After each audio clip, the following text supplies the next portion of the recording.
Hello বন্ধুরা, আপুরা কেমন আছেন? আশা রাখছি ভালো আছেন। আমিও আপনাদের দোয়ায় ভালো আছি।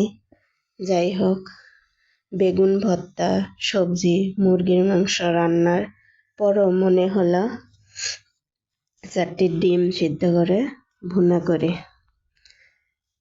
তাই তো ডিম সিদ্ধ করে নিয়ে লবণ, হলুদ, মরিচের গুঁড়া দিয়ে মেখে নিয়ে কড়াইয়ে গরম তেলে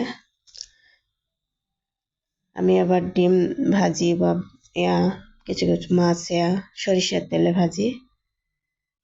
তো কড়াইয়ে সরিষার তেল দিয়েছিলাম, গরম হয়েছে, সেখানে ডিমগুলো তেলে দিয়ে দিলাম।